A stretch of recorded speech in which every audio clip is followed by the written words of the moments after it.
I just got this PC for $0, but there's a catch. It's absolutely disgusting. After selling a rig on Facebook, the buyer basically begged me to take this off his hands because it was disgusting and broken. Can we actually bring this grimy Facebook Marketplace find back to life? Or is it destined for the bin? Let's find out.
Well, this dusty, grimy case is definitely in need of a rescue. We have lots of dirt throughout. However, I think once we remove the dirt, the case is actually not in that bad of a condition. Yeah, we do have scuff marks, scratch marks from general wear and tear, a little bit of spider webs down in the corner there, but I don't see any rusting. It doesn't look too sticky. It does have a bit of a smell, but that'll be easy to get rid of.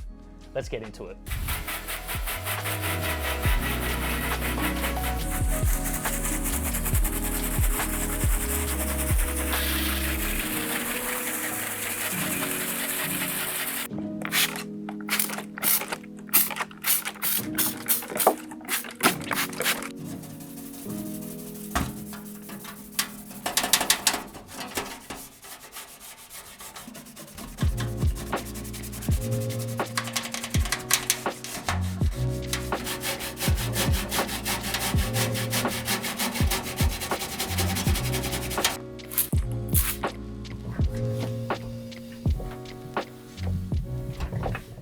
We have a Cooler Master tower cooler. There is a lot of dust caked in between there, but we will get the hose in. There is a little bit of rust happening on the bracket down below, so I will put that in a CLR solution and then give it a bit of a scrub, and that should remove the rust. Luckily, we got to this system because all of the thermal paste is completely dry, so I wouldn't be surprised if that CPU was starting to overheat, but this will really benefit with a cleanup.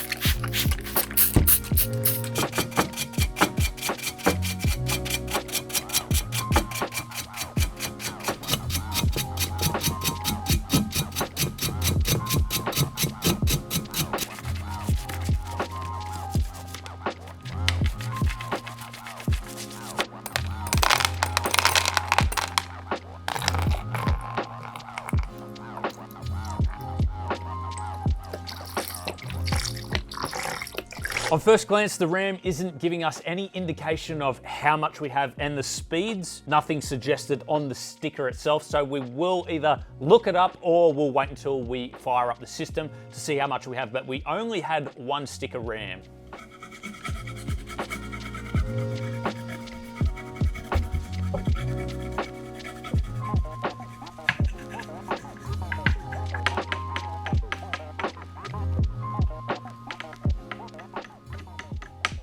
A graphics card for today's system, not ideal, but it's the HD 7970. It does have 3 gigs of VRAM, however, so we are going to be able to play at 1080p. This will make for a nice entry-level gaming GPU. It's actually not that dirty on the front, but when we turn around, it either looks like something has been dropped on here, or there's like oils or something leaking, maybe from thermal pads, and it's building up a lot of dust around this section. But we will fully pull it apart. It is an old card. We'll replace the thermal paste and give it some fresh life.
I've only got a 1TB Western Digital black hard drive inside. I think one thing that will really speed this system up is providing it with an SSD. We'll keep the hard drive in there just for a little extra storage. And all it looks like is just needs a bit of a wipe down and it should be okay.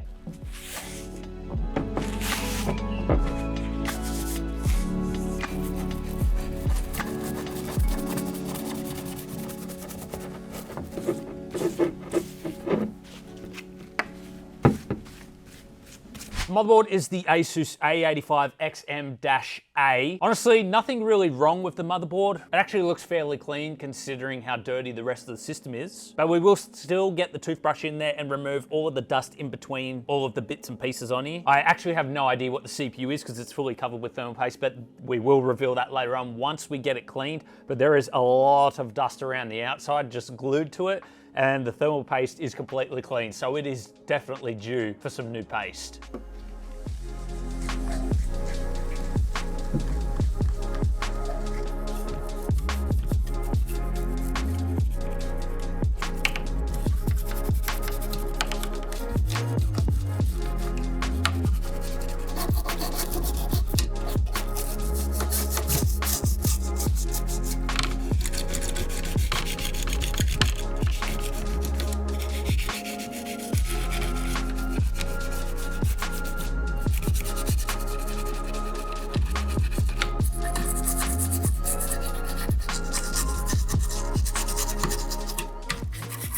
The fans themselves are actually pretty clean. If we get the toothbrush in there, we can remove all of that excess dust. But we got some funky neon green colored fans, and they are meant to have RGB lighting, so I'm pretty keen to see if they actually do light up and still work. But I don't think these are gonna be hard to clean up at all.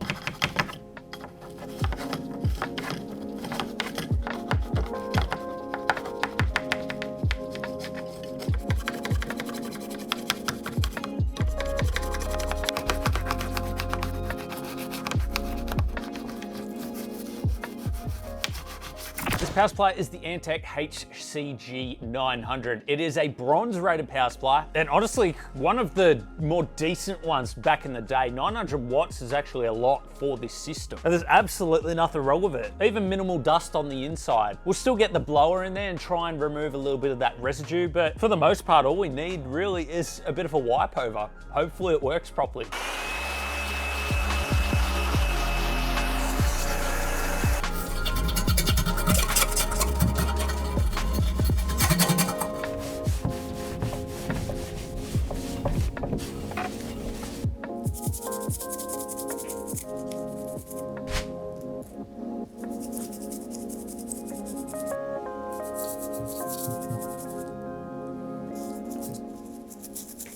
Well, we got everything cleaned. It's now time to put all of it back together.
The build is complete, but I think one last piece that will really make this build so much better is an SSD.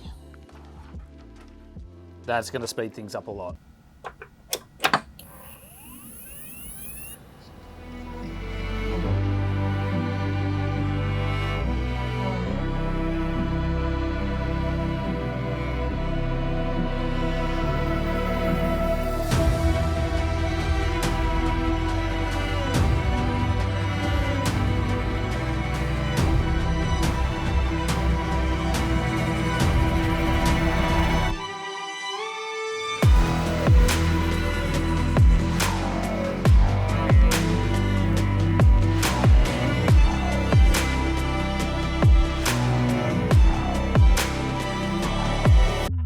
For our gameplay testing, this GPU is quite interesting. While it's not the most high-end GPU, you can compare it to something like a GTX 770 from NVIDIA as an example. However, this card is special in the fact that it has 3 gigs of VRAM, whereas the equivalent GTX 770 would usually have 2 gigs of VRAM. So that's what we have going for us. Now, we've tested the GTX 770 before, and the 2 gigs of VRAM was quite a limiting factor. That card was more than able to play games at 1080p at a reasonable FPS, let's say 60 FPS or above. However, the VRAM limited it significantly. So the extra VRAM on this card will certainly help us out. We were able to set Rainbow Six Siege to high settings, 1080p, and that brought our VRAM all the way up to 2,886 megabytes, which is kind of at that upper end. However, we never ended up reaching it during gameplay. We did end up with an average of 60 FPS. However, we did drop to below 60 FPS on occasions, but also well above 60 FPS on occasions. Now, if you're happy for those sudden drops, sometimes into the 40s, then high settings is quite playable. However, if you did want 60 FPS plus at all times, then maybe moving down to medium settings would be the best option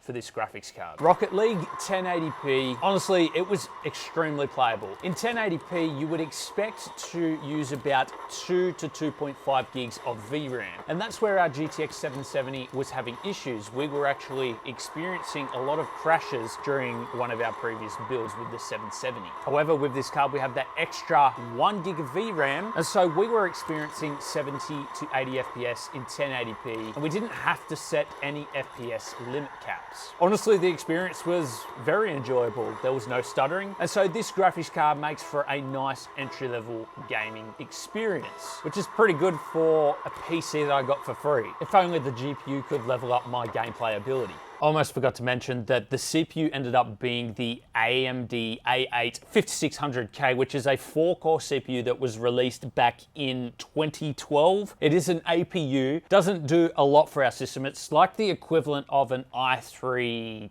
maybe 6th gen CPU from Intel. And that's why we didn't bother recording with OBS, but rather straight from the camera, because I knew it was going to affect our gameplay results. But for a $0 PC, honestly, a young kid who is just coming into gaming could certainly enjoy this if they just wanted to play a little bit of Rocket League. What do you guys think? Do you like these fix-up videos? Let us know down in the comments and we'll certainly do more. And if you liked this fix-up, then you're absolutely going to love this one, where we transformed an old junkyard PC into a fully functional, awesome gaming PC. Go check it out. Thanks for watching, consider subscribing, and we'll see you in the next one.